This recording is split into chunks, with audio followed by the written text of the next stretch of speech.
Remember those? A lot of the Channel 9 specials have been full of magic over the past few years, but tonight we're going to celebrate a different kind of magic.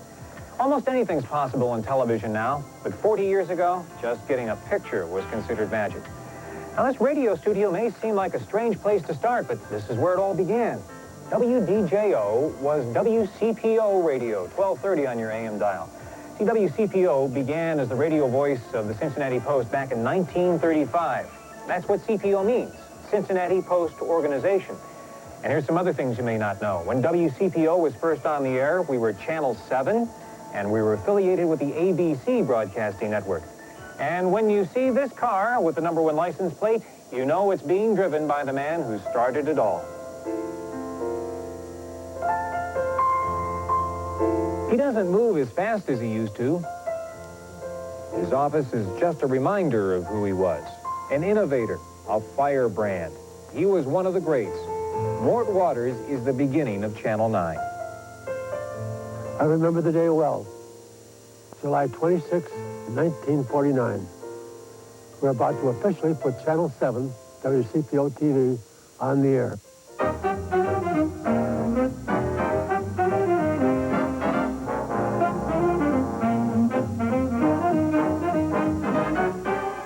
It's been 40 years. Mort Waters, general manager of WCPO Radio, was convinced that television was the wave of the future, and WCPO TV would be formed by Mort's vision.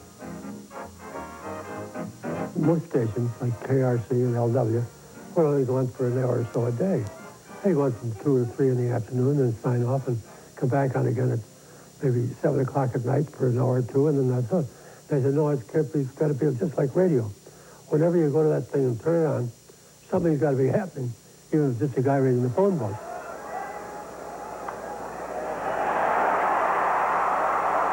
CPO hit the air with a splash.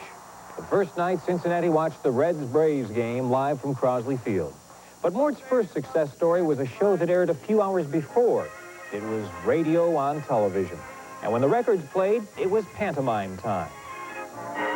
And like a laughing brook that dances in the sun, my lady has a barrel of fun. Yep, that's how Bob Braun got his start. Whatever we did was okay because if it moved, if you could see and hear something, the people were fascinated by it. One cigarette, dear. There's time. Don't look at the clock up in the stable. Ain't it a shame when you're working people? But the big star of the show was Dottie Mack, queen of the pantomime, who soon had her own show. This is my song. Dottie was the best at pantomiming you ever saw in your life. I mean, you could not tell it was not she who was singing. Take a chance, take a chance. Tell him now that you care. Can't you see I'm helplessly, hopelessly, breathlessly thrilled by your kiss? I have a son who is 28 years old, and he has looked at these tapes and he couldn't quite understand, you know, well, what kind of talent is this? You know, this is Rosemary Clooney singing and you're mouthing. I said, honey, in those days, this was talent. One night I was late, came home from a date, slipped out. Dottie now lives in New York, but visits Cincinnati often. It's still home, especially when she can get together with some of the other pioneers of Cincinnati television. Hi, Dottie. How are you? Fine, It was a wonderful, wonderful time of my life, and I don't want to lose it. I want to keep it. I want to keep it forever. And then we thought, what is Paul Dixon going to do on television? So I don't know. I get a little teary-eyed thinking about the good times that I've had during that period. I don't think I was his greatest discovery. I was just one of his discoveries. When you speak.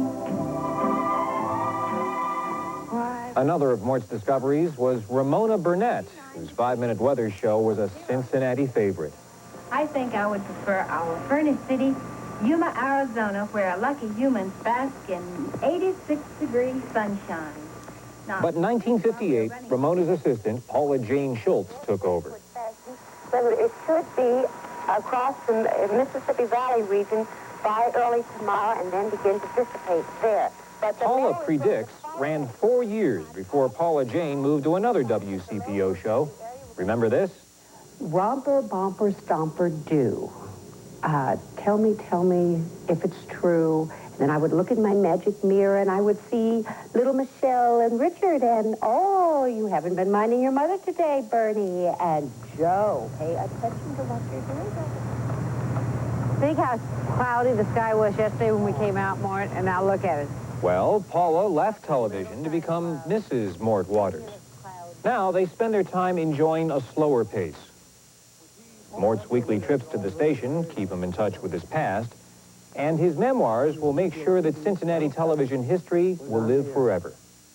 Now all we had to figure out is what to put in those hours that we were faced with.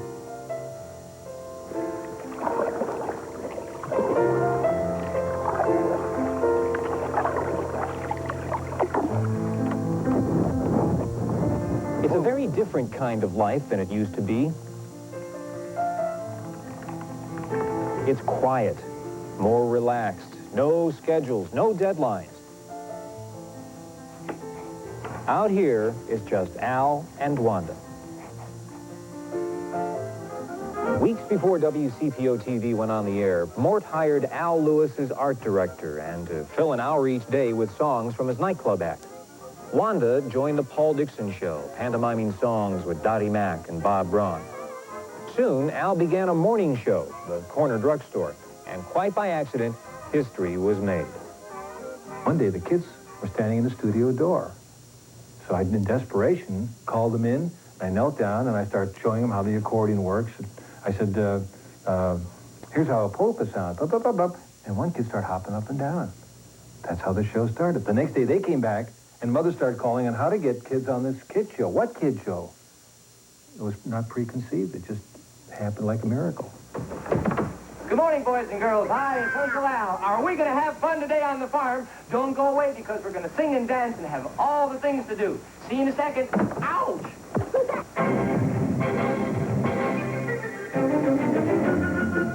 That was 15,000 shows ago. No one in the history of television has logged more children's shows than Cincinnati's favorite uncle.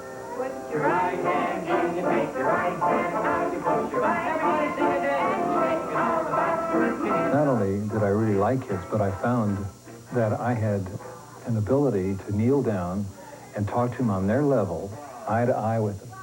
And I held out my hands, they would run to me. Their power of excitement would just pick you up and you would just roll.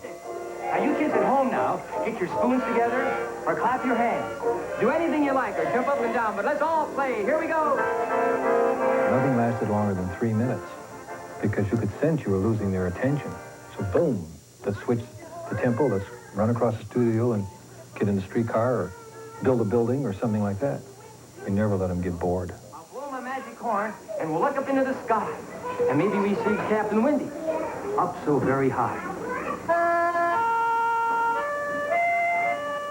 Hi, boys and girls. Say, I'm buying over the new Albury supermarkets now. Without her, I couldn't have done it. It's very simple as that.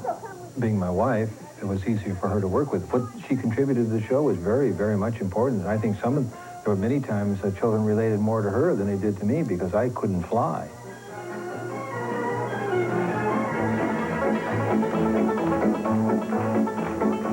I feel different when I put the bow tie, the hat, and the accordion on. It's like maybe a clown putting his makeup on. His personality maybe would change. There is two different people here, yes. Well, let's say hi, Uncle Al!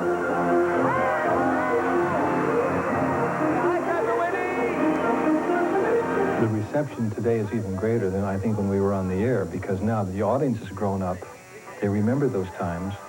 This is one of the few things they remember in their whole life as a happy time.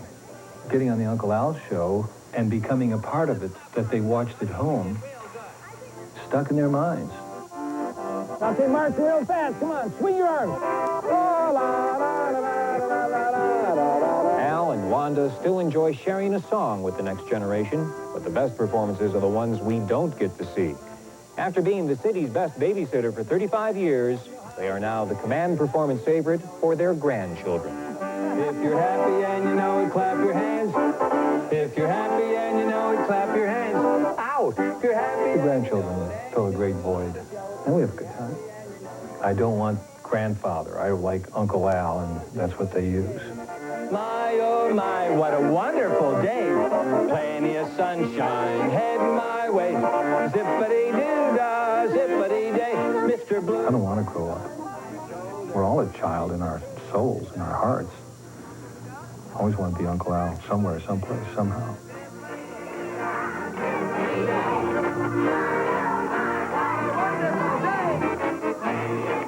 He came, he played his music, he drew his pictures, he made children laugh, and he loved every minute of it.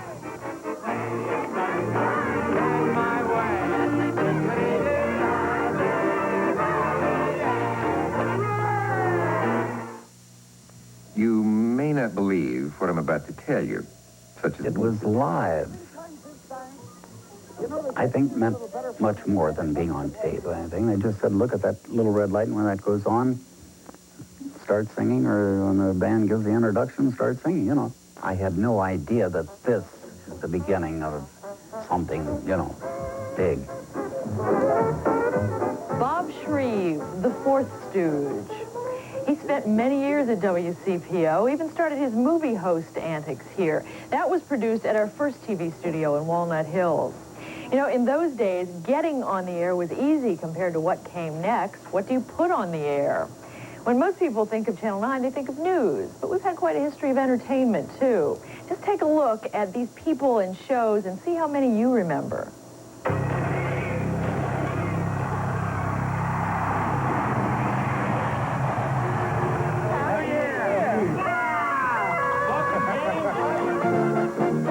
It's the Lynn Mink Show.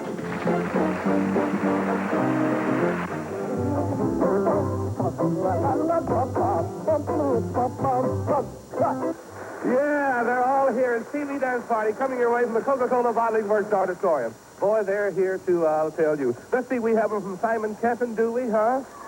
Maysville, Boone County. Springtime, a musical special about a special season in Cincinnati with singer Larry Kentley. Here it comes. Is Elvis still the king? Can Byright break new ground? Did Cincinnati Magazine tame the wild man? Everyone's talking about it. What was your favorite part, Pat? God, it had to be Randy blowing that trombone. You roll tape again, please. I still think we should call it The Son of Celebrate Cincinnati, the sequel, part 2. Well, hi. Welcome to Movie Matinee. This is your hostess, Wanda Lewis, and I want you to sit down with us for about an hour and a half.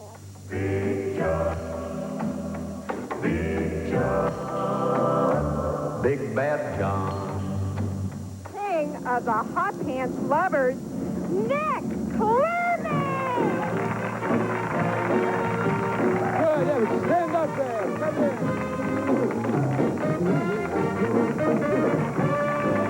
Wait a minute.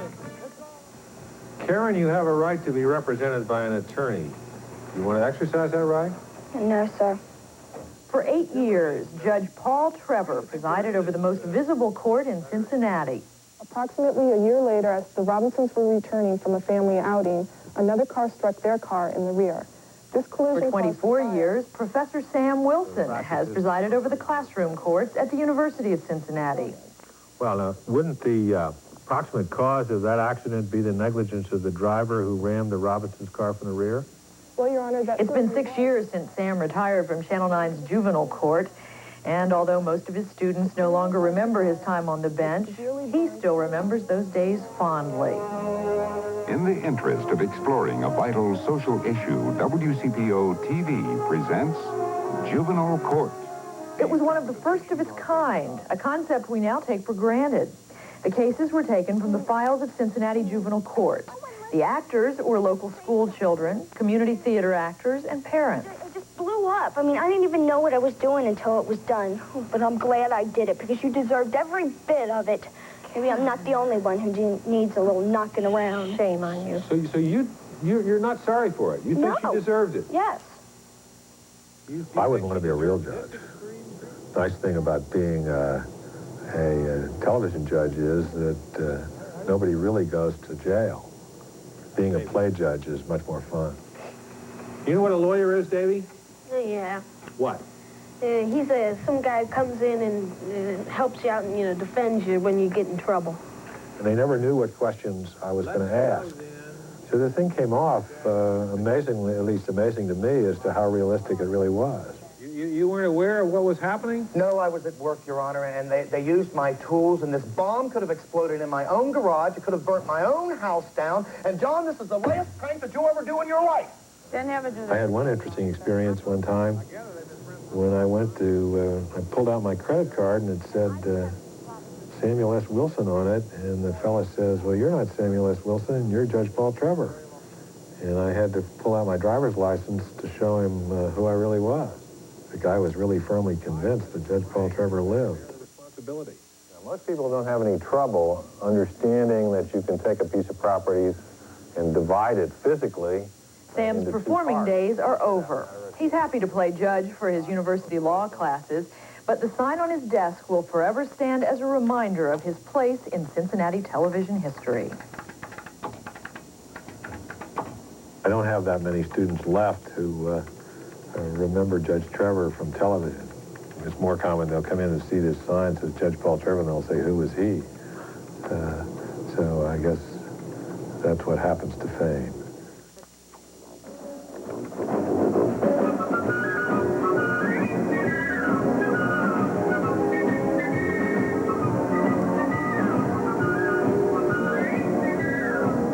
It was the fall of '57. 18-year-old Larry Smith walked out of high school and onto the set of his own show. And Cincinnati fell in love with Rudy the Rooster and Teaser the Mouse. Safely and on time. How's the plant coming along? We're just about finished now. We were accepted into the homes, and that was something that was so unique. We were friends. We were like somebody you had in for coffee or tea or milk or cookies. Rudy, Teaser, and all their friends have retired to Larry's Westwood basement, all waiting for the hand that will bring them to life. Well, that probably threw the microphone off. Good evening or afternoon. Hello there. Oh, it's good to see you all. 'Tis I, one and only, Hattie the Witch. Hello there. My name is Snarfy. Snarfy R. Dog. Spooky #1 ghostwriter. Why a derp? He makes me burp. Well, hello there. My name's Teaser, Teaser the Mouse. I'm one of the oldest characters that started in television, way back in 1952. I hate to say that. Yes, Teaser. Yeah, your voice had hardly changed at that time. Puppets are really just imitations of life, and it's different ways of using characters, of people you might meet. When we were doing the contemporaries, I'd go down in Cincinnati and just walk around watching people for ideas, something new for the screen. I was using people, which puppets are just imitations. Thank you, and welcome to you friends of the contemporary. Hooray, I'm going away with the man in the little white coat. The contemporaries were sort of they're a cloth material. You didn't have all of the animation, but they were larger, and we could get a lot different movement. If I can take my coffee break, something within me dies. They were kind of a look of the beatniks, the nebbish of the 60s, and it was a different look. And here's one we used on the contemporaries. Also, this was done on the Uncle Al show, too, on the network show. This was Katie the Kangaroo. This is all carved out of wood, the feet. Also was Tie Me Kangaroo Down Sport. All together now, tie me kangaroo down, sport.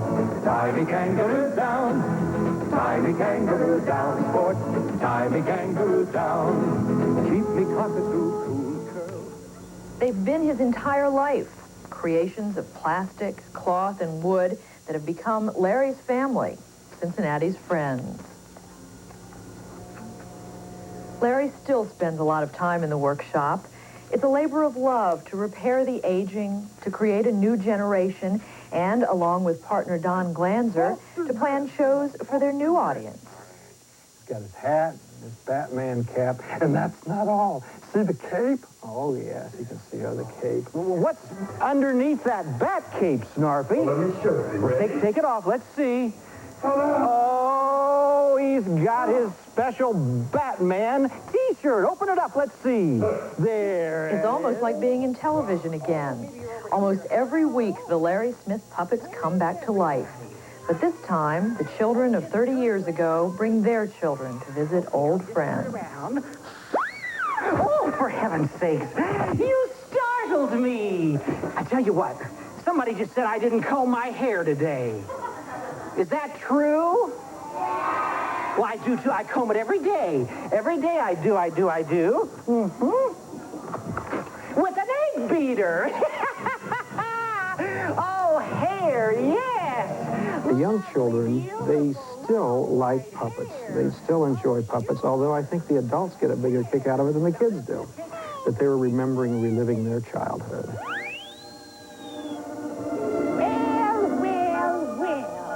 If it would come back, we'd love to be a part of it. Hattie and Rudy and Teaser and Snarfy, I'm sure, would be there.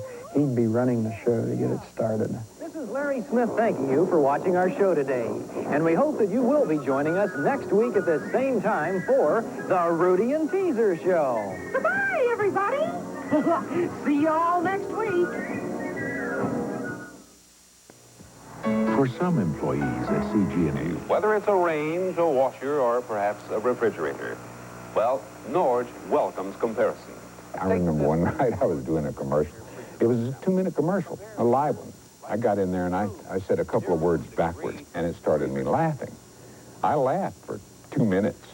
And the director didn't know what to do, and I didn't know what to do. I was trying to straighten up. And so finally, we just quit and went back to the movie. But I did about 8 to 15 live commercials a day. Of the many fine Zenith... From the very beginning, commercials were what made television possible. But television is more than commercials, news, and entertainment. One of the reasons why I really love working at Channel 9 is because I get to work within the community. Like with Cincinnati Dreams Come True, here at Children's Hospital's Medical Center. It's our way to put back to the community. And I'm sure you recognize some of the shows that we put on the air in order to inform, to help, and to show you that we care. Shows like Call the Doctor, Play It Safe, Health Watch, Police Call, and our literacy special. But something most people don't know is that television time isn't the only way that we're part of Cincinnati. Aha, 1 in. Several times a week, Hasker Nelson spends his lunchtime shooting pool with friends. Okay. It's a release, something he does for himself, because his job and his life are spent doing things for others. Good morning, I'm Hasker Nelson. Many people know Hasker because of his Sunday morning television show. But it was because of the people of Cincinnati that this show got started 14 years ago. And this 100 people would be there, and then there were community groups going to all of the stations saying, there are not enough black folks that work at television stations. I was one of the people who came in as a result of those kind of community efforts. Monetary contributions to this. But 14 years with Black Memo hasn't been all information. His latest recording is called All Things in Time, and I'll just slip it up here and let you take a look at it, because our guest is Mr. Lou Rawls. In case some of you might happen to be from another planet, we're talking about Nancy Wilson. Ladies and gentlemen, Miss Ella Fitzgerald. I run really across a lot of non-blacks who say, hey, aren't you that guy that's on every Sunday morning? I say, yeah. And they'll say, hey, you're doing a good job. Now, what we can do is, there is an organization called Citizens Committee on Youth. It's located... Black Memo is just a small part of Hasker's job. Every month, you'll find him talking with community leaders to see how Channel 9 can better serve Cincinnati. An awful lot of anti-drug programming. can we really be a force in getting this whole thing turned around, or are we simply... We canvass the community through a process called ascertainment. And right now, the number one thing is education of young people. What it is it's a multiple programs and a lot of... Asker's most recent response to Cincinnati is the All About Kids campaign. When it all starts, you just look at that, see that TV? This is the least seen, but one of the most important parts of a television station, being part of Cincinnati. Uh-oh, now you're in the sky. Are just human beings. People at our company, like me, go out and just sort of do some stuff in the community just because it's the right thing to do. How dare you when we're dealing with communication with human beings about their attitude? You don't make the choice of what each one We of us make thinks. the, we, the people of Hamilton County, make that determination. While many of us spend our lives trying to avoid trouble, there are a few who seek it. One question. Sheriff, community standards are much different today than they were. Alan White's life has been surrounded by controversy. It followed him through the 60s. He became one of Cincinnati's most recognized TV personalities in the 70s, and now in the 80s, no one has been in TV news longer. The 90s will bring a change. Soon, all that will remain are memories. But until then, Alan White will do what few do better, television news. We've talked about it a couple of times, but the fact of the matter is that they just had this evidence, this physical evidence for 5... It's a familiar sight every morning in the newsroom. Dozens of reporters, producers, and editors lay out the day's strategy. But that's not the way it was 30 years ago when WCPO News first went on the air. What we may be looking at, maybe not today, but sometime, is what may be the demise of the unions. Back in the 60s, we had a very small staff, and our staff built slowly. At the very beginning, Al was the news director and the newscaster. I was the reporter and the staff. Now tell me, now that you're out of public office, does it still bother you to have reporters like myself dogging you continually? No, that's part of the game. We really didn't know what we were doing. There were no textbooks on the subject. There were really no precedents. We came to work every day, and every day was a brand new adventure. Something was different, and it was fun. Back then, what we considered a special coup on a news story was to get a photographer on a scene of a breaking news story, shoot a Polaroid picture, and get that Polaroid picture back to the studio and get it on the news, and that was good. Do you believe Ratterman's story that he was drugged? No, sir. What do you believe? I believe... Without knowing it, we had, I guess, what was the first live remote news broadcast in Cincinnati television. This was during the Ratterman trial in Newport in the early 60s, and it was a sensational trial. Mrs. Ratterman, you have... We did live interviews with the cast of the Ratterman trial, and it was good television. That was the first live remote. Mrs. Verona, I don't understand your claims that you're suppressed and discriminated against. From what I observe, American womanhood never had it so good. You disagree? Yes, of course I disagree. The theory that we tried to practice in our news during those years was this: to ask a person the question that they would least like for you to ask them. Sir, we didn't hear how you traded 3 bribery charges for one obstruction of justice. Can't you explain that one to me? Mr. Lees, don't you feel that this is worthy of a comment? Can't you tell me how you traded 3 briberies for one obstruction of justice charge? Thank you, Mr. Lees. Car 2, Tom Castell, Laurie Stafford. Come in, Tom. The last few years Alan has spent as assignment editor, a kind of newsroom quarterback. Here's your letter from Dingle. Channel 9 News, I'll wait and help you. Yo, Larry, deal, that's an old call. It's an old call. Few people who work here now remember Al's years as a news reporter, or that Al was the host of his own live show, Impact. But like so much of live TV, not one frame from his 15 years has survived. So, just one more time, live from the WCPO studios, Al White invited the old panel to return for one more show. Good evening and hello again, folks. It's been a long time, almost 15 years since our last Impact program. And those of you... Impact was right for its times. It was on the air during the time of the social revolution in the 60s, at a time when personal opinion was the thing of the day. I'm not too sure that that personal opinion is a thing of this day. I think that we have probably too many couch potatoes. I don't think so. It's not difficult to determine what's Of course it isn't difficult. I mean, jurors never had major problems with it. Of course it isn't poppycock. I know what the old is. Well, yeah, according to that's your standard. Along with the old lady. And you. Bring back memories. You know, they say you can't go home again. Maybe that's true.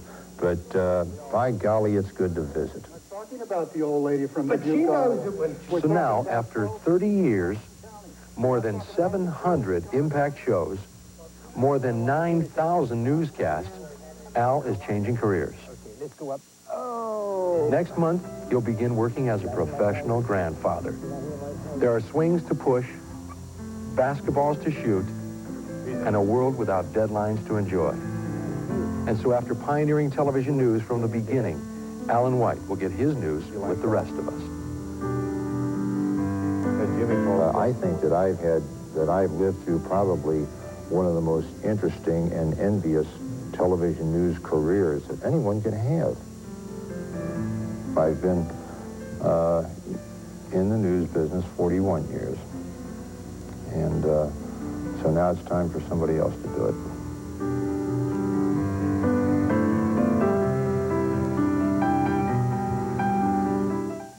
The weather can change. I know what to expect, and I'll give you the weather first with our first weather check. I'll give you the weather fast when the weather does turn ugly. So if it's sunny or if it's severe, you know you can count on me and the Channel 9 weather team backed by the National Weather Service, because I'm no stranger to Cincinnati's changing weather. So much for the movies. Time for the sports. Jack Moran. The word Villigan, according to Mr. Webster, means a symbol of good cheer. But for the first half tonight, it meant bad news for the Bearcats. UC1, 79... I remember the very first night I was on the 11 o'clock news, and when Al said, now with sports, here's Jack. And I tell you, my hands were like this when they're shaking because it was all new to me, television. And I was, the butterflies were flying in my stomach. Associated Press poll today, Syracuse University was named... Growing up in Cincinnati, I always got my news from Channel 9 and my sports news directly from the source, Jack Moran. However, I bet you didn't know who WCPO's first sports anchor was. It was the late and legendary Hall of Famer, Wade Hoyt. And Charlie was a catcher with the Memphis Chickasaws at the time, and he was my catcher at different points. He never wore shin guards. For decades now, Channel 9 has been the place for news.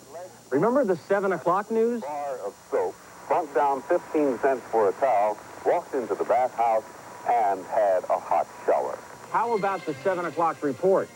The 7 o'clock report, Channel 9 News Magazine. This probably looks familiar to you. You will recognize this as the Channel 9 newsroom. 65 people working behind the scenes to bring you more than 3 hours of news every day. All of this goes back to the foundation of news at this station. It was a legacy of love for one man who saw only one way to do news, and his way became the style book for newscasts across the country. It goes all the way back to the time in Cincinnati when news was a 13-letter word. 11 o'clock, and time for the Al Shuttlecotty News, brought to you tonight and every night with the H&S Pope Company, Cincinnati's quality department stores downtown and the Kenwood Plaza. And now, with the news, here's Al Shuttlecotty, featured columnist of the Cincinnati Enquirer. Good evening.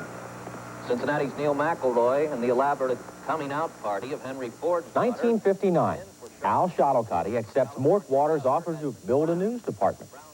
For 27 years, Al developed a style that would be copied across the nation. But from the beginning, it was his signature piece that we all remember. And now, here's tonight's Spotlight Report. There's a movie premiere scheduled for tomorrow night at the Valley Theater. The Gene Krupa story, it's called. That originated when I started doing a radio program every night, 1953. And in television, that was a staple on the nightly 11 o'clock news. And still going on in a modified way. You rolling? Yes. After solving some snags with their first few batches, they began serving up their own brews over the weekend. Al can still be seen every week with his Spotlight reports. It's one way he keeps his hand in the news, but there is another way. It's his new passion, and it will make Cincinnati the leader in training media professionals. This is going to be a combination. Some of the space will be classroom space, and down here, Al is president of the Scripps Howard Foundation, dedicated to journalistic excellence. He gives scholarships to college students and is about to open a new school, the first of its kind anywhere in the world, the Cincinnati High School for the Communication Professions. Knowing how to twist dials and push buttons and play with computers is fine, but it still takes what comes out of here to do the job. Absolutely. Students who attend this school will learn from textbooks and professionals. But when Al began, there were no textbooks, no rules. He made them up as he went along. Good afternoon. Al Shuttlecotty here with the news of 59, as our WCPO TV cameras lived it and filmed it. Around Washington, and that is the determination of President Ford to push through his program for energy. Good evening. There is a new and closer familiarity with the warfare in Beirut tonight. Well, we had a style we developed. People really worked, and they were forewarned when they came to work that at any time along the way, if there's a choice between someone's convenience and comfort and getting our job done, we're going to get our job done. I have used up all my other resources. I didn't know what else to do. So I just decided I would call Al and see if he could help me. Al did help. His investigative report cleared this Woodlawn man of false imprisonment. And an art thief was willing to return this stolen Rembrandt painting, but only to Al. It appears to have been defaced just a bit down in this area here. Do you know if that was there, or is that something new? My guess it would be new, but there's no possible way I could say that. We had the reputation of being, you know, hard-nosed conservative down the line. We innovated. We did all kinds of things nobody'd ever done before. Happy Talk really originated in our newscast. You can go back to the first ones we did. Jack Moran and I used to get into repartee. We never did it by design. It was spontaneous. Incidentally, you got me into trouble with my bank in coming out there the other night with that film of my dog doing its tricks. You brought out this name is Mitzi. The teller in the bank, her name is Mitzi Illy. She thinks he named it. Well, I won't go into what she thinks. I don't think being predictable or being completely conventional is always necessary. Gunsmoke, starring James Arnett as Matt Dillon. Oh, my acting career. That was a promotion thing CBS came up with one year. And I herewith declare this United States Circuit Court, with Judge Lucius C. Brooking presiding, reconvened. You may be seated. I suppose it probably is a measure of my success as a network television actor that I was never asked to do another one. When I got to the scene, there were lights flashing, there were stretchers all around, and wearing goggles in fashion. Oh, yes. A bus full of nuns, the video, the music video. He spoke with a smile, and these were his words. It was a bus full of nuns holding babies. A bus full of nuns holding babies. A bus full of nuns holding babies, and their arms went off the cliff. I was asked, why on earth would you ever do that? And I told people the truth, to embarrass my kids. And they were embarrassed by it.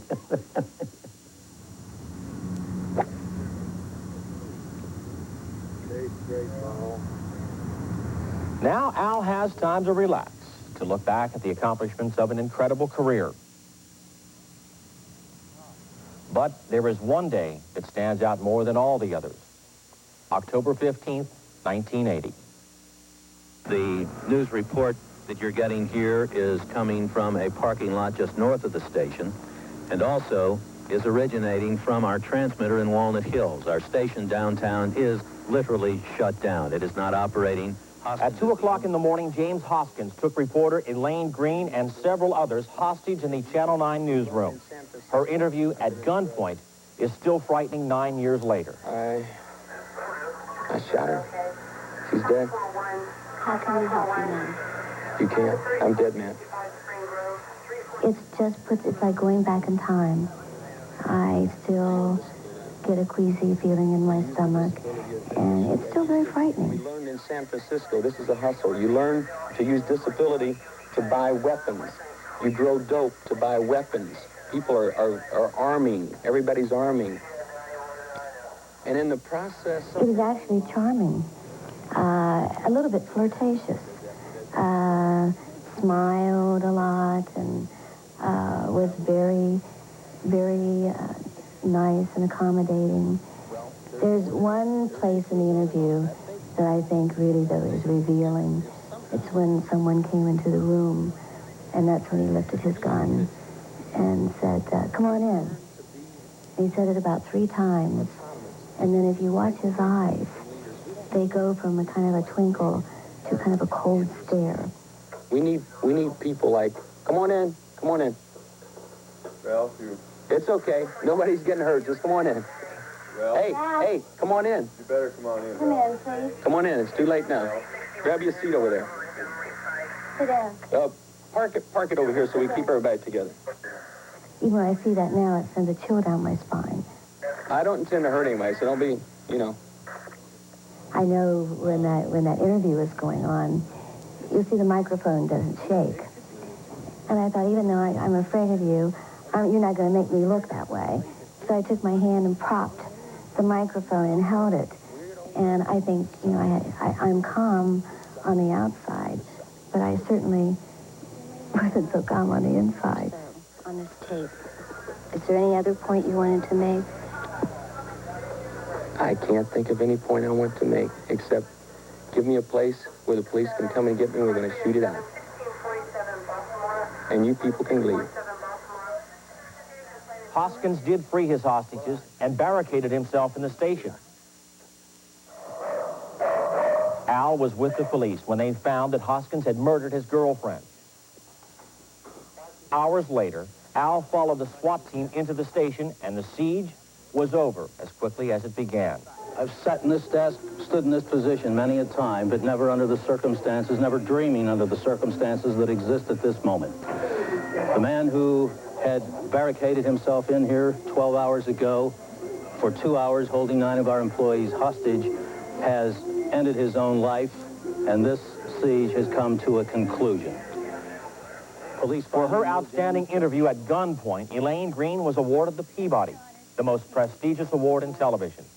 Elaine now runs Video Features, a Cincinnati video production company. She looks back on the siege as the most terrifying day in her career. And Al looks back on it as another dramatic event in a remarkable career, the career of a newsman who has become a legend. I don't think about being remembered. I've never been much for that sort of thing. I did the work that I've committed my working career to, and I gave it my best. That's it for now. Until tomorrow night at 11, may it all be good news to you.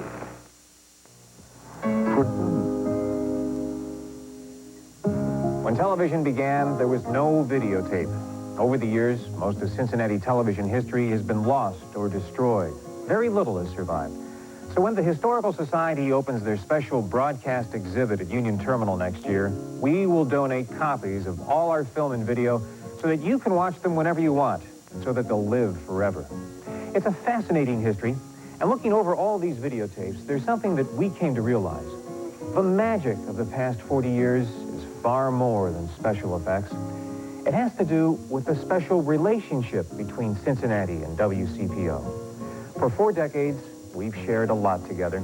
And from the beginning, the magic was the group of Cincinnatians who brought their talents to you. And because of them, we've all grown together, sharing laughs and songs, helping each other through the tough times, and celebrating the good. We've shared our childhood, our friends, and we've become family. But most of all, we're proud to be another part of what makes Cincinnati a great place to call home.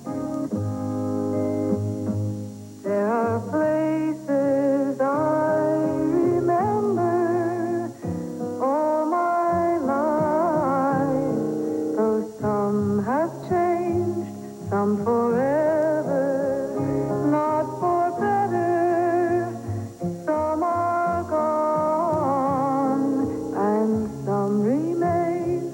All these places had their meaning. With lovers and friends, I still can recall. Some are dead and some are living. In my life, I've loved them all.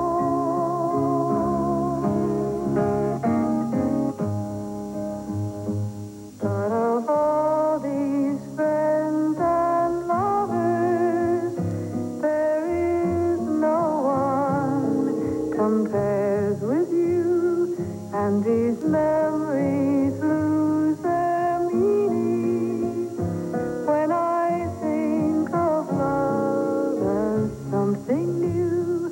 Though I know I'll never lose affection for people and things that went before.